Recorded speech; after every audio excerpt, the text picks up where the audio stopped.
Welcome to Academy Live. Today I'm very excited. I have sales master and specialist and Pax8 celebrity Keith Marchiano on today to speak about his breakout session at Beyond Ask Better Questions to Sell More. All about the result selling framework and how we can ask the right questions to get more out of our interactions and relationship build with our clients. So I would love to bring him on right away. Let's get right into it. Keith, welcome to the show. That's awesome, Keith. I know that probably everybody has heard your name, has heard of result selling framework. I would just like to start us off baseline. When we're talking about sales and we're thinking about the new year, we like to talk about our resolutions, right? I would rather like to talk about intentions. So I really want to hear, as salespeople, as sales managers, as owners, what kind of intention should we set for 2026? Relentless intention. Like the word relentless is probably key. And, if you haven't started planning already, I'll take the old Chinese proverb of, hey, when's the best time to plant a tree? Like 20 years ago. If you haven't done your planning yet, today, start today and have a relentless pursuit of your goals throughout the year. That's probably the best advice I can give. Yeah. It's really paralyzing to think, oh my gosh, I'm so far behind already, but you just get farther behind if you don't start, right? So let's talk result selling framework. For those people out there, maybe they haven't engaged with Pax8 before, maybe they haven't heard of much from Academy.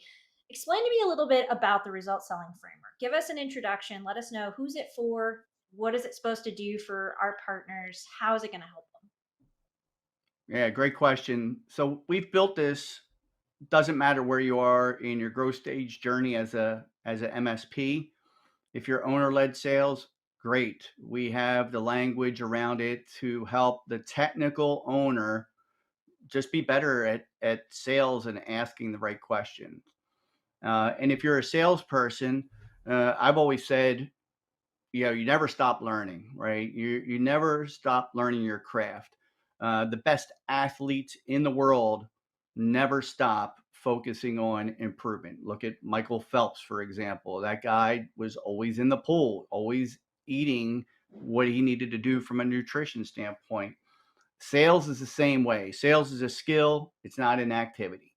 I spent 15 years in the MSP world, and I was guilty of this very early on, which was a features and benefits conversation around, what we do and what we bring to the table, right? And typically we hear MSPs say, I've got the best people, I got the greatest service, I've got these great, security tools, and your buyer could care less. Unless they're having a instant problem around any of those things, they don't care. So how do you start the conversation?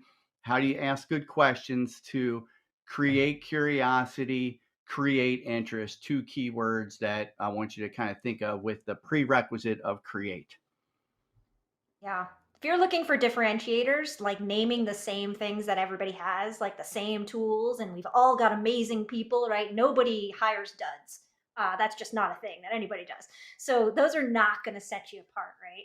That actually cues us really well into our first video. I'd love to bring it up. Let's talk a little bit about this skill of listening and how do we get at some of this important information you kind of teased. We're guilty of focusing more on pitching our services and our amazing products and how great our people are, that we're all passionate about. I get that, but we fail to listen. Number one sales skill is active listening. I want to talk about that tomorrow. My wife is still baffled to death that I was a good salesperson because I'm not very good at listening. And I exhibit that today. We talk more than we ask questions.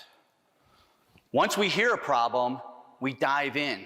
We're almost kind of waiting for that moment for them to take a breath, and we start talking, and we jump in.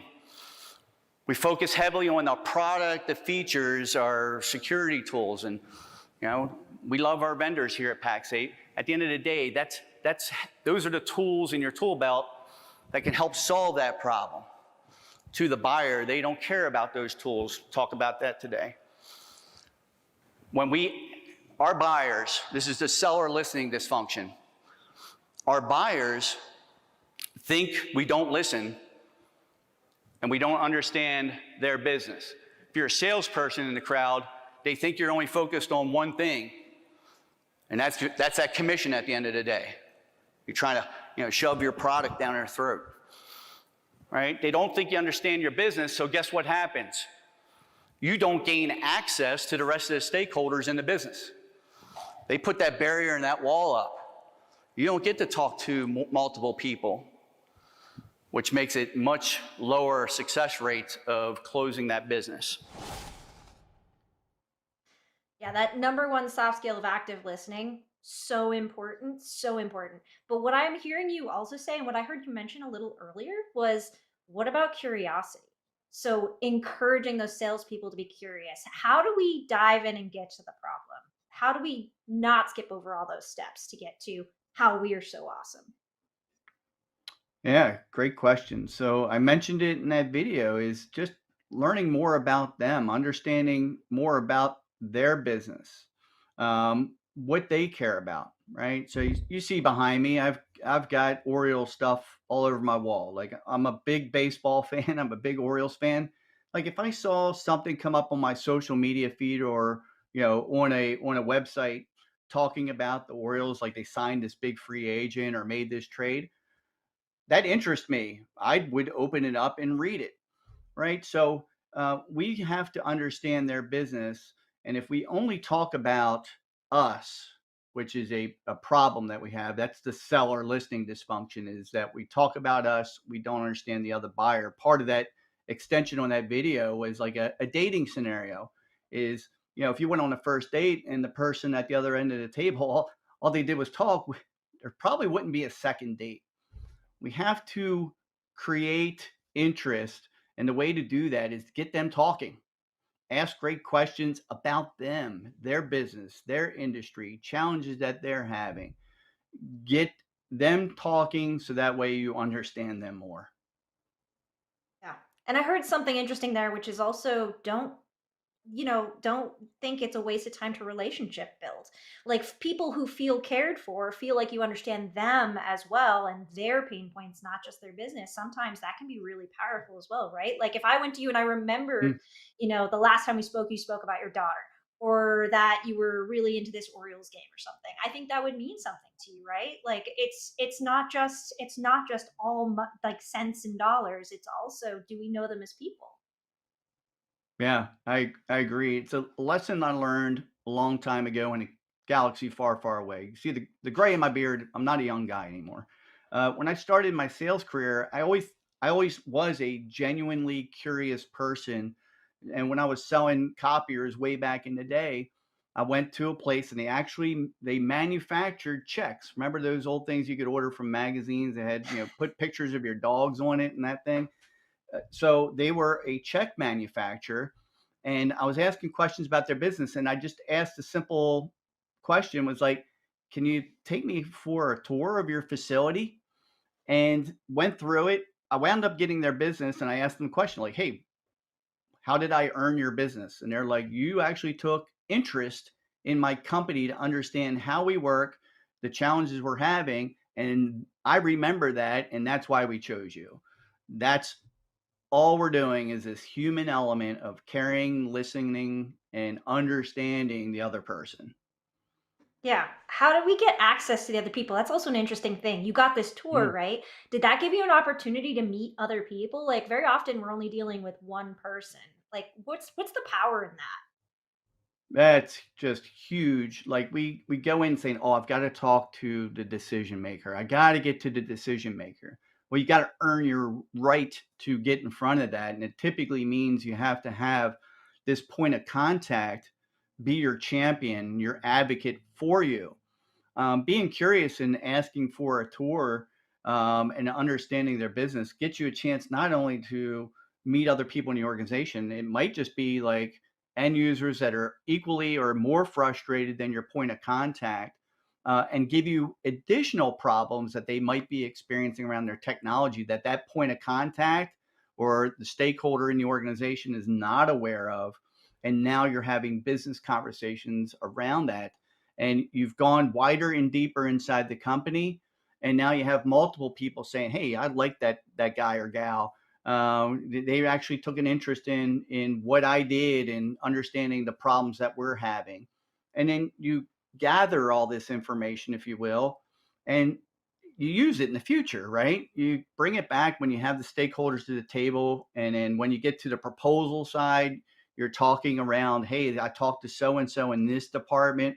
This department's having this challenge. It's impacting their company and your company this way. They can't be as productive or efficient.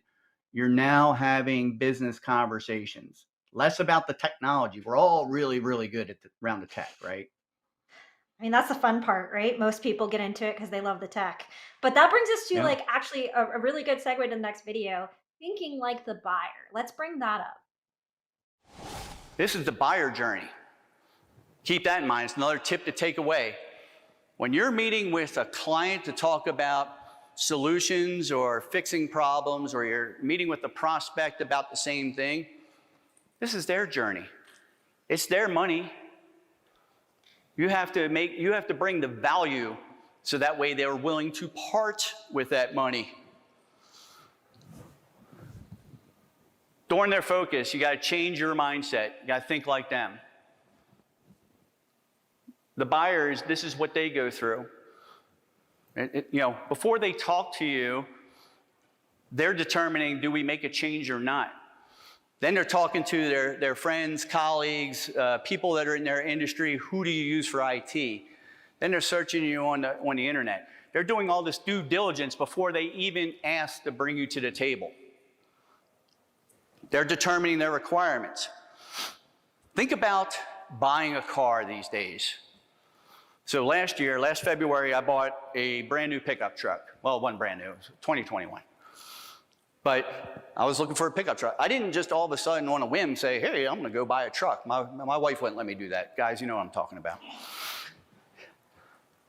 I started researching at the end of 2023. What truck do I want to get? Which one looks good? What's the safety rating on that? What's the reliability ratings? What's the resale factor? Then once I was done with that, I downloaded Car Gurus. I looked around at where were those trucks available in my area? How much would that truck cost me? The message is our buyer does all this research. They're determining requirements. So when you get there, if you kind of see the shading in here, that first couple meetings actually, should be about them. Very little bit about us. That about us is the telling stories, articulating value on how we've solved those problems before. But it starts with understanding what problems they have today. And you see, our focus should be during this time is asking questions to uncover those problems, to unroot obstacles and objections that could get in the way of this process moving forward. That's our job. So first off, I want to know, are you happy with that truck? Did you make the right decision? Did all that research pay off? Oh yeah, I love my truck. I'm a big old Nice. hillbilly over here with my truck and my beard, my country music. Yeah. I'm not a hillbilly, but I do own a truck as well, and it was like the best thing I ever did for myself was start driving a truck. I love my Betty White, that's her name. But I'm gonna go Oh, back to the nice. content, which is in today's world.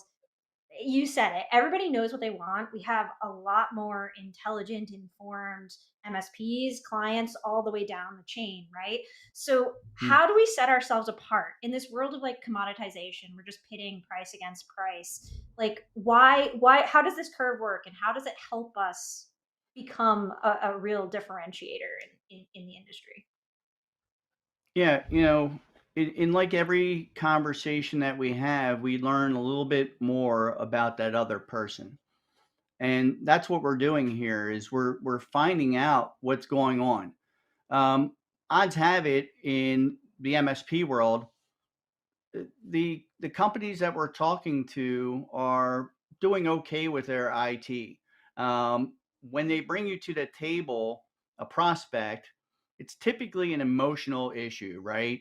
You know, their IT company stinks, not reliable, not supportive. Maybe they had some sort of cyber incident. There's some sort of a emotion behind it that's, basically inspiring them to look for other solutions. It does not mean that they're going to switch providers. 60% of businesses stick with the status quo. And it's typically because we don't create enough of a gap of where they are today and them actually looking at, hey, this is where I want to go in the future. And I can't get there unless I fix this. So that's where we need to really, really just dive in to understand their business. And if we ask good questions, and I'll give you examples, not just about like where they are today, but maybe start thinking about what you do. Let's say you do security, which most of us do. Instead of talking about your security solutions, ask them like, do you have cybersecurity insurance? How much is it? Have you ever had a cyber incident? What happened? Tell me about it. What did you think was supposed to be in place? Like we can actually dive into it a little bit more. We want to find out if they've ever been impacted by an incident. This goes to what we talk about a lot around target client profile, ideal client profile, in knowing who the buyer is, who we're talking to. So if I'm going after doctors' offices and I'm talking to that office manager, what's important to them? How's their job measured? What gets in the way of them having successful results? Office manager in a doctor's office, right? They've got all these people that they have to manage. And a lot of times they hear the complaints first and foremost. So we need to understand who we're talking to so we can ask direct questions about them and how this problem impacts their day and basically their responsibilities within the company. Yeah. Sometimes it's a matter of asking the right questions to demonstrate it's riskier to stay where they are than it is to like make the big change, right? Like with the attraction to status quo. Sometimes we just need to prove that they are risking more by staying where they are than making the change. That's Ma- absolutely true. So I want to cue our last video here. I want to dig in some more into this curiosity. So now we've talked a little bit about the importance of curiosity. We've talked about knowing about the buyer. Now, how do we actually execute on this? So let's bring up that third clip. As a problem solver, you need to uncover real pain points. I'm gonna give you a role play example here. Prospect tells you, how am I doing on time? I'm good. Prospect tells you our current IT company stinks. Man, they're just slow to respond, and when they do, they're not fixing things right the first time. There's a problem. What do we do with that? We just say, oh, let me tell you how we fix that problem. Well, nope. I want you to hold. I want you to ask different questions. I want you to show empathy, obviously. It's like, man, I'm sorry to hear you're going through that. Sorry to hear that you have that problem, that your current IT company stinks. Can you give me some examples on that response time, lack of response time, and maybe an example around them not fixing things right the first time? Seeking to understand. Let me ask you a little bit more. Let me go a little more in depth around that. When, besides that example, tell me like what you said to your current provider. What have they done to try to remedy that? What did you say to them when you weren't happy with them to do that? That's huge from a standpoint. You need to find out if they've talked to their current provider. Then you're going deeper, right? We're going down another layer on this thing. How's that problem like impacted your company? If they're a medical company, like how's that impact your front desk staff and their productivity and efficiency to check people in and check people out? How's that affected your patients? How's that impacted your company? You got to ask those questions, impact questions. By the way, when you find out what is impacting their company, that's what you're selling against the rest of the way. You're not selling against, hey, they have your current IT company's slow and they stink. No, you're going on that impact. Productivity's down. We're not able to reach our goals in seeing and maximizing our patient load in a given week. Our front desk staff is unhappy. It's hard enough as a medical provider to keep, hire and retain medical staff on the front end. Our productivity issues are causing people to leave because they're frustrated over their jobs. They're not happy about coming in. That's an impact statement. Then when you get in front of all those other stakeholders, now you can start bringing that stuff back over and over repeatedly. Yeah, it's all about the impact statements. You gave us some great examples before that really nails it home. I'd love to connect this back to where we started. When we talk about these buyers that we have to connect with, we have to figure out how to spur curiosity in them. I think you talk about technical and financial buyers. I think you said that earlier. Talk to me about how do we figure out what the right impact questions are? How do we get at those from those two different personalities? How would you tease those out from those two different kinds of people? Great example. So it's the technical and the economic buyer, right? So, and technical, not in the sense that we know technology. They're the ones that have their finger on the pulse of the business. I mentioned in that scenario, office manager of a doctor's office. They're technical in that they're hearing and seeing the problems and how those problems are slowing down front end productivity, client check-ins, whatever the problem is. They've got their finger on the pulse of the business. The economic buyer is more elusive. That's the owner, CFO, president of a company. Typically, most businesses delegate the IT issues to that technical buyer. Sometimes we are dealing with larger companies. Maybe that is the IT manager. That IT manager may be experiencing it the most, but they do not have control of the purse strings. They can't reallocate money from one bucket to another. That's the economic buyer. You need everybody to kind of work in harmony. And you need to be able to bring that economic buyer to the table to have these discussions. And this works whether it's a prospect or an existing client. Like if this is an existing client, you're talking about, I don't know, spinning up a new SharePoint site or whatever it might be. It's important to get those economic buyers to the table so that way they can say, yeah, we are going to spend this. You can get those budget questions answered. You don't get them up front. You have to really get this technical buyer on your side to be the advocate. And that goes to what we talked about earlier, Amanda. Yeah, you're building ambassadors, people who are going to speak for you when you're not in the room, right? So as we're talking about this buyer, how do I know the difference between the two? Are there like telltale signs of like who am I looking for when it comes to this to the technical versus the economic? Right. The key questions you can ask is like what I said is like, what's your day look like? What's your responsibilities? What are the KPIs you're responsible for Mm, your role? And at the end of the day, how are you measured by that decision? What things are getting in the way of that decision? Economic buyer is typically going to be around finance. So if I look at job positions that we see out there, mostly office manager, some sort of operations role, that IT director, they're your technical buyer. They're part of mhm. the puzzle. The economic buyer, the one that's going to spend more money on your managed services, invest into the company for that project, are your owner, controller, CFO, presidents of organizations. As you scale up even higher to much larger companies, just let's just say 250 plus employees, that president slash CEO, you may never ever see them as part of this process because they delegate to that leadership team to make the right decisions for the company, and that leader is responsible for making the right decision, right? So that goes back to what we said too, which is people are fearful that they'll make the wrong decision and they may not do anything. I'm going to give you one last example on this.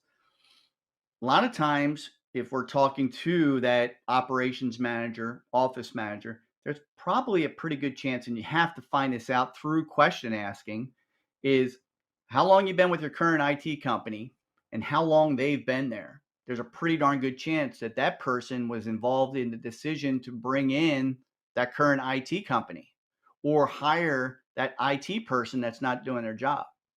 And they're worried that if they make the wrong decision and bring in somebody that's, kind of yielding the same results, their job may be replaced, and they may just beat up that current provider to improve things. And that's where you find out, like, you're sitting there as, all excited about the prospect. You're like, oh my gosh, I got a hot one on the line. They're going to do business with us.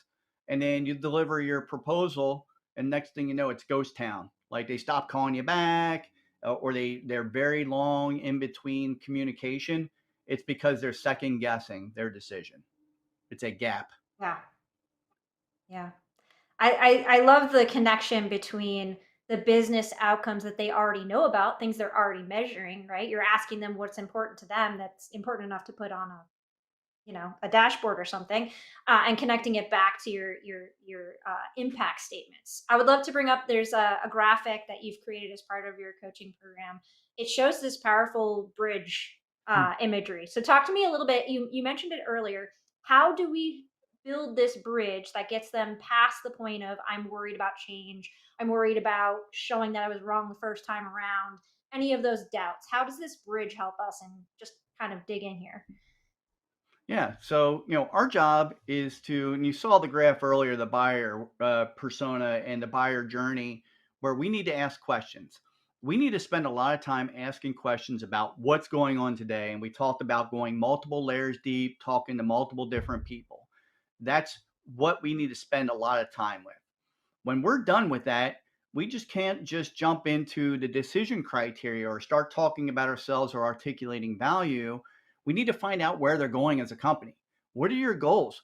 Hey, this is impacting patient delivery. You can't see, how many patients do you want to see in a week? How many are you seeing today? That you're basically now creating this gap or canyon here, that shows, hey, I can't stay with status quo.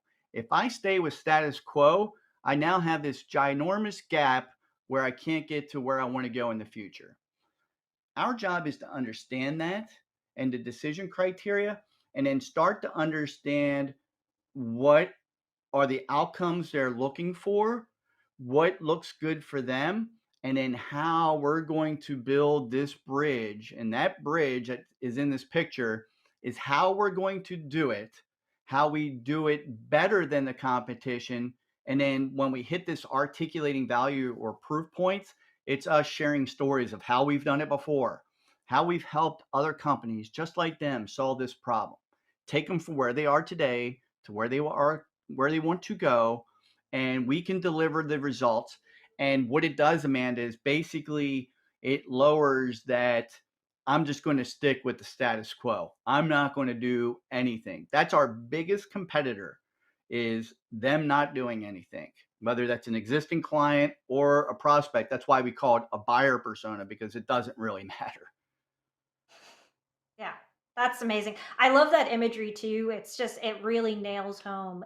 You're not, like you said, fighting against some other MSP out there. You're fighting against the status quo, and you're fighting against this idea of what is possible. And you're showing them what You they know? could solve. And maybe things that they're accepting of are not things that they need to deal with anymore. So yeah, I love that Yep. And I'm imagery. going to hit on value. There's positive business outcomes, which is the bridge that we build. But every business out there, I don't care what industry they're in, they really focus on three things: growing the business, reducing cost or improving operations and efficiency, and protecting the business. I kind of equate it as making money, saving money, and protecting money. If you can focus all your conversations around that, that's something that they care about. If you understand their business, you start to learn how they make money, figure out ways where you can reduce cost or improve efficiencies to reduce cost. And then, the protecting the business, protecting their money is what we do all day with our managed security, but also the solutions we put in place to make sure that we're solving those problems so that way they can make more money or improve efficiencies, productivity of their people, right? Right. Right. And you've created a powerful tool to help them with that. Let's bring that up. It's called the Discovery Guide. And it's basically, once you've gone through the process of understanding the RSF, the result selling framework, you've built this really powerful thing. I'm going to bring us to the next slide here where we actually show an example of one of these filled out. Can you just speak to a little bit of the value of, getting this? We are revamping the entirety of the result selling framework on demand course structure. And so this is your ultimate outcome, your ultimate tool template that you get. So talk to me a little bit about the value of this and how it's going to help our partners really do all of this important conversation that we've been speaking to. Yeah, and that's what we do here at Academy. We're not here about telling you what to do or being a consultant. We're helping you build your own thing. We don't want this to be the Pax8 result selling framework. We want Pax8 to be replaced by your MSP's name, where you have your own customized sales framework and sales process, right? The framework is the foundations of the building, right?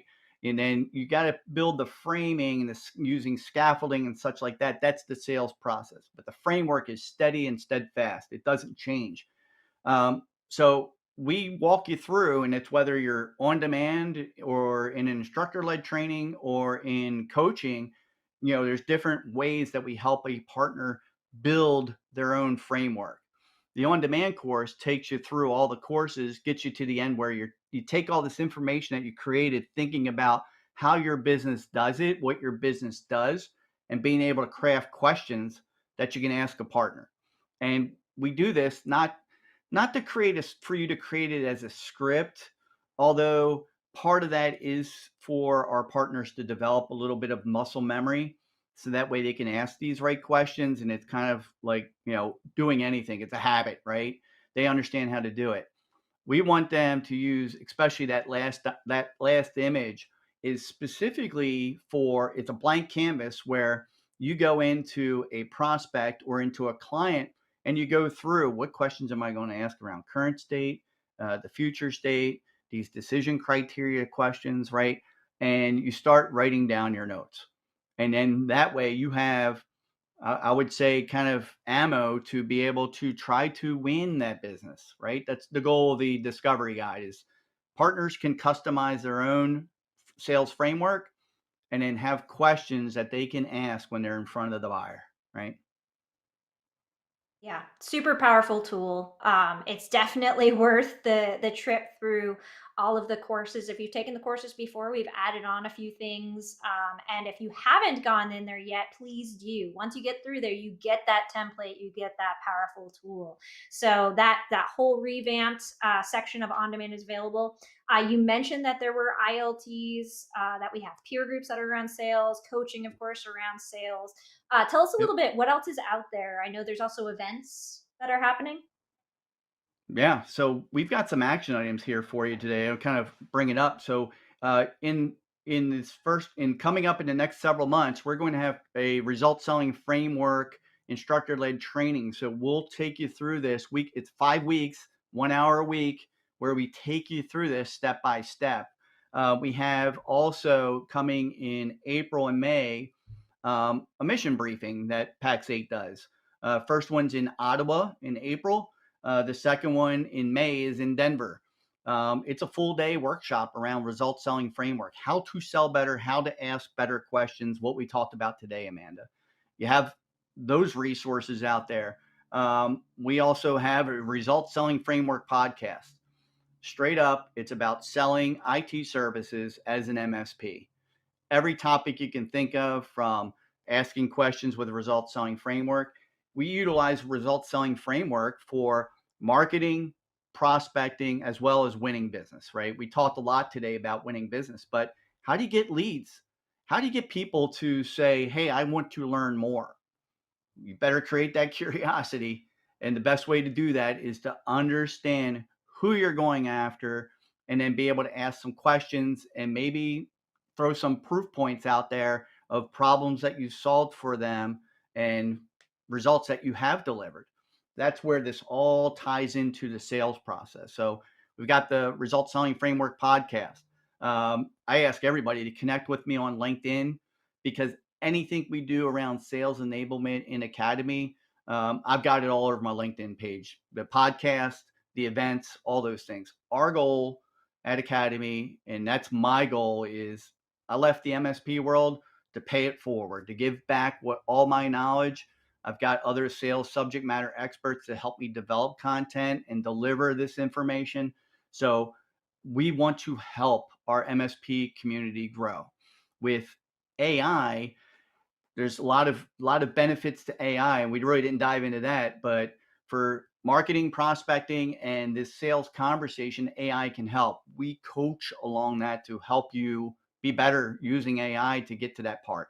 So there's a lot more. I think that's probably covers it. But connect with me on LinkedIn. I'll make sure that if there's an event coming up around sales and you growing your MSP, we're here to help. Yeah, a lot of opportunities no matter where you are in your sales org journey, whether you are just owner led one person all the way up to thinking about, growing that team. We've got help for you somewhere along that way in some fashion in a whole bunch of different formats. So check those out. Those will be below in the description. Plenty of links. Connect with Keith. Make sure you take that call to action today to do something to improve your sales. Keith has spent a ton of his time laying all this out for you, giving you the right tools, the right templates. So make sure you check those out. Keith, thank you I'm gonna so leave much you for with joining one me thing on today. that. Yeah. Yeah. One last thing on that is I'm a Michael Jordan fan. He has a quote: "Some people wish it would happen, others want it to happen, and the best make it happen." Sales is a make it happen business. Growing your MSP is a make it happen business, right? So that's, if I can leave you with that last piece of motivational advice, that's the one. Make it happen. Get it. Be hungry. Absolutely. Thank you, Keith, so much. I'm sure we will see you again. Appreciate you as always. That was so wonderful. I'm going to bring it back to the beginning. Lay out that sales intention, not that resolution. Like Keith said, take one of these things, dig in, do the work. We're here to help. Reach out if you need us. We love helping folks in Academy, ready to get you started wherever you are. Thanks for watching. As always, remember that we are also a podcast. Like and subscribe to see future episodes. And until next time, folks, see ya.